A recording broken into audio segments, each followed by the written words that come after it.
Hello everyone, welcome back to Come Sit at My Table. Today is day 8 of Come Sit at My Table's 12 Days of Christmas. Today we are making a delicious Christmas cookie. We're making iced gingerbread cookies. Now when I say iced, I'm talking about the icing that we're going to put on top, and we're going to make a royal icing to put on top of the cookies. And the reason we're using it is because royal icing hardens, and then you can stack the cookies, or you can let them touch each other without them sticking. So we are going to put the icing on there and make iced cookies today. Let's talk about what we're going to use to make our iced gingerbread cookies. And this is the list of ingredients that we're going to use just for the cookies. We'll talk about the ingredients we need for the icing later in the video. But for our cookies, we're going to use 1 stick of room temperature butter, and we do need to use butter, not margarine. 3/4 of a cup of granulated sugar, 1/4 of a cup of packed light brown sugar, and it does need to be packed in there, and it does need to be light brown sugar, not dark. We're going to use 1 egg. We're going to use 1/4 cup of molasses, and we're using Grandma's molasses. I think it's a really good brand, but honestly, any brand will work just fine. Then we will add 2 1/4 cups of all-purpose flour, and to that flour, we're going to add 2 teaspoons of ground ginger, 1 teaspoon of cinnamon, 1 teaspoon of baking soda, and just 1/8 of a teaspoon of salt. So we're just going to take those 4 and put them in with the flour, and we're going to just kind of whisk that together. Now, if you want to use a sifter or a sieve, you can certainly do that, but it's not necessary. You just want to get those mixed in together, and so I'm just going to use a whisk. I think that's just as easy, actually maybe easier than getting out a sifter or a sieve. You just want to make sure that's mixed together really well. That's all you need to do with that. Okay, we're going to start by creaming together our butter and the 2 sugars. So let's go over to the mixer. We're going to put our room temperature butter, the granulated sugar, and our packed light brown sugar in our mixer and get those started. Oops, I need to find my beater. Hang on, it's right here. Got it. Forgot I needed to get that out. How unlike me to forget something, huh, honey? That's never happened before, baby. Me either. Yeah, right. Okay, so we're just going to turn that on. Now, it's going to take about 2 minutes for that to cream up really well. So we're just going to let that mixer run. While it's doing that, let me ask you to go right below this video and click the thumbs up. That just says you liked our video. And the more people who do that, the more times YouTube will share our video. Also, right below the video, you'll see a little button that says share. If you'll click it, you can share our video to your own social media so your friends and family can see it. And then there's also a subscribe button. If you've never clicked it, we would appreciate you clicking that.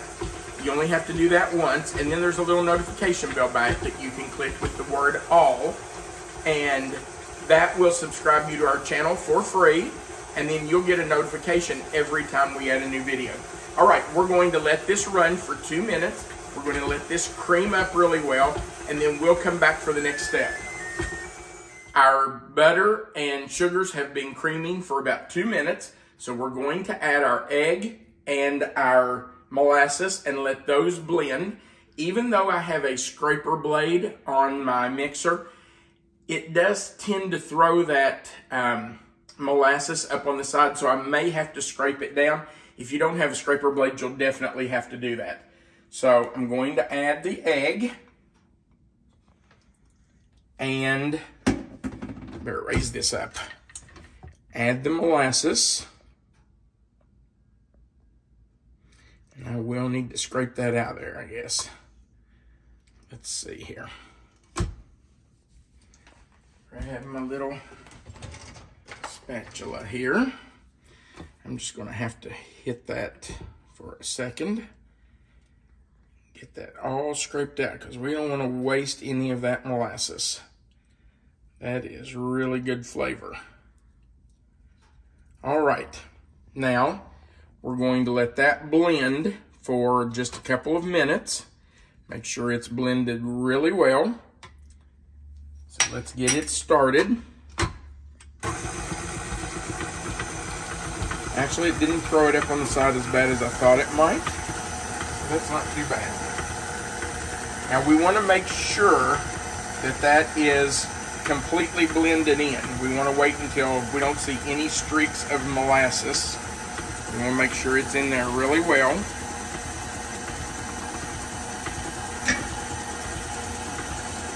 Okay, that looks pretty good. Actually, I see just a little bit right there. Now, we are going to stir in our flour mixture, and it will get thick, and it'll be kind of lumpy looking before it thins out. So just get ready. The mixer is going to work hard here for a few minutes while we put this in. Just want to stir it in a little bit at a time. A couple of spoonfuls. Let it mix in as you go. It doesn't take long.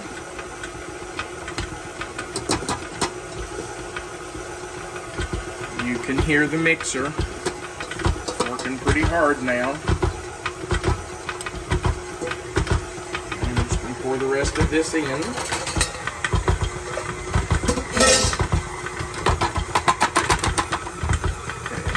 Off. I'm gonna take this part off, and I am going to scrape down the sides of my mixer bowl just because we want to make sure everything is mixed in really well. If I can get most of this off here. I see some flour in the dough that has not mixed up, so we want to make sure that gets mixed in really well. I'm just going to scrape down the sides to make sure that we have everything down in there. You can see right there, there's some flour that didn't get mixed up. So we want to make sure it's all down in there. This makes a really thick batter from the get-go. It does. It's a really thick batter. These cookies are so good. All right, let's scrape that off of our little spatula scraper thing. And now let's just give it a little bit more of a mix, just to make sure that's all mixed in, and I think that's pretty good. All right, now let's get it all scraped off here. We don't want to lose any of that. And we will start scooping it out. I've got my oven preheated to 350 degrees. And I've got a cookie sheet lined with parchment paper. That just keeps the cookies from sticking. Okay. That's pretty good. Let's get this side really well. Got a little bit right down through there. Now this recipe will make about a dozen cookies for us. We are going to use a 3 tablespoon scoop. You can make them the size you want. It's up to you. With a 3 tablespoon scoop, it's going to take about 11 to 12 minutes in the oven. So you will have to judge that depending on what size scoop you use. Okay. Now, I don't want to crowd them close because they will spread just a little bit. So I'm just going to scoop it out into an even scoop, and I like using a scoop rather than spooning it because by using a scoop, we know they're all the same size and they should bake at the same time. When one is finished, they should all be finished baking. So I really do prefer using a cookie scoop. So, and since this makes about 12, I will do 6 on the pan at a time. That way we'll do half of them each time. If you use a larger scoop, of course, it's going to take longer to bake them. All right, so we have 6 on our cookie sheet. I am going to take the palm of my hand and just slightly flatten them. That just helps them spread a little better. You don't have to flatten them a lot. Just kind of flatten them a little bit so that they'll kind of bake more evenly in the middle. So we're going into the oven. I'll probably start them at maybe 10 minutes so I can kind of watch them, but I think they're going to take, they normally take about 11 to 12 minutes. So in we go. When they're finished baking, we'll come back and let you see them. Our cookies have been in for exactly 11 minutes, and I think they're ready. Let's take them out. Oh, they look nice. And we will immediately slide those onto our countertop so they can start to cool. Now I do have our second pan ready to go in, so I'll just stick that in and start our timer. And again, I'm going to start it for 10 minutes just to make sure. When those are finished, we'll take them out. When both pans of cookies have completely cooled, we want them to be completely cooled to room temperature. We'll come back and make the icing to go on top, and we'll let you be here to help us do that. We'll be back in just a little while. Our cookies are out of the oven and they have cooled completely. So now we're ready to make our royal icing that we're going to put on top of them. I have already separated 2 eggs, and I have the egg whites in a bowl. They have come to room temperature, which they need to be. And the first thing we have to do is get those started beating. Now, you want to beat those. Oh, I knew that was going to happen. When the side of the bowl is dry, it makes a squeaking sound. But we want to beat those until they are frothy. Then we're going to add in, I can't do that. We're going to add in 3 cups of powdered sugar and a teaspoon of vanilla. Now, I know a lot of people don't like clear imitation vanilla, but this is a pure white frosting, and I don't want to use dark vanilla in this. So I am going to use just a teaspoon of this clear imitation vanilla. Okay, I'm going to let these whip, and we'll be back when we're ready to add the sugar. All right, our egg whites are frothy. If you want to show this, Melissa, I don't know if you can see down in there. You can see that they're full of air bubbles. And now we're going to turn it on low, and we're going to put in our powdered sugar. And as soon as that went in, the squeaking stopped.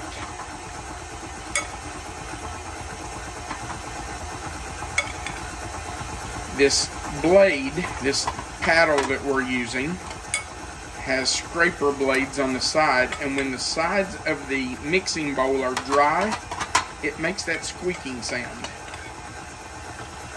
It's not too bad when you've got a bowl full of something, but when you have just a little bit in the bottom, like 2 egg whites, the bowl is dry on the sides, and so it makes that squeaking sound, and that's a little irritating.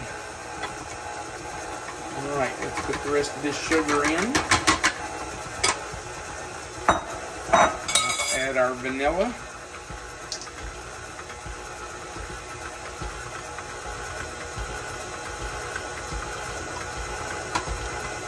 Put a little extra. Alright. Now, to make sure that is beaten up really well.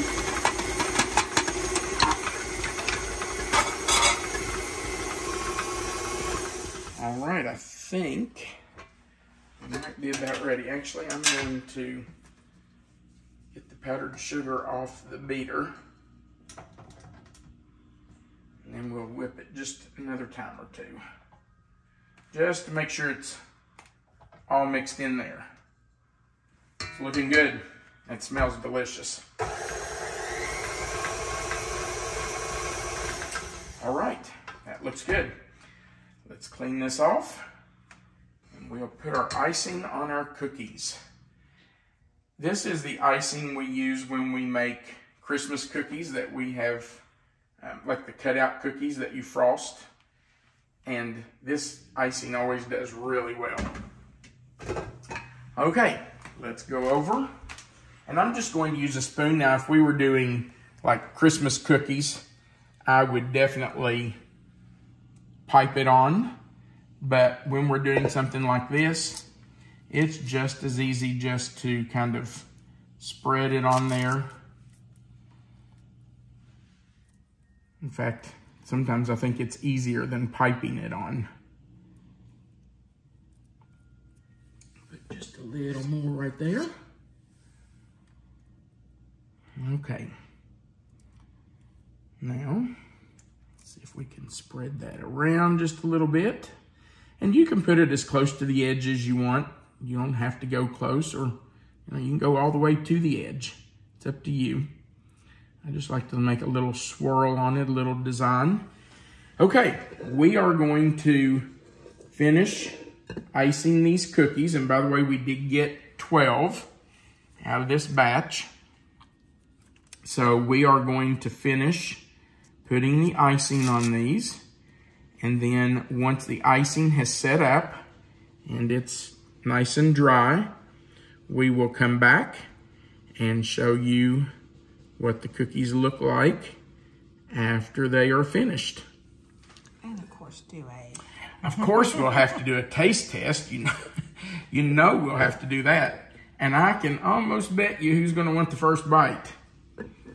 All right, we're going to finish these and then we'll be right back. Give us just a couple of minutes. The icing has set on our cookies. We have bagged them up and put them in a nice little basket to deliver tomorrow. But I did keep one out for us to take a bite for a sample. Melissa, you gonna take the first bite? Well, yeah, hello.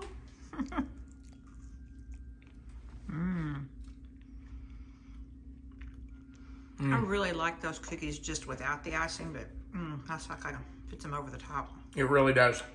That is so good. Delicious. All right, thank you for watching our videos. Remember, we have just a few more left in the 12 days of Christmas, so make sure you check back every day to see the new video. We do appreciate you watching. Let me remind you to click the like button, the share button, and the subscribe button. And remember that right under the video where you see the title of this recipe, if you'll click that title, that box will expand, and Melissa always puts the written recipe there for you, and our contact information's at the bottom of that box. Thank you again. Remember, you are always welcome to come sit at my table. Have a great day, and Merry Christmas.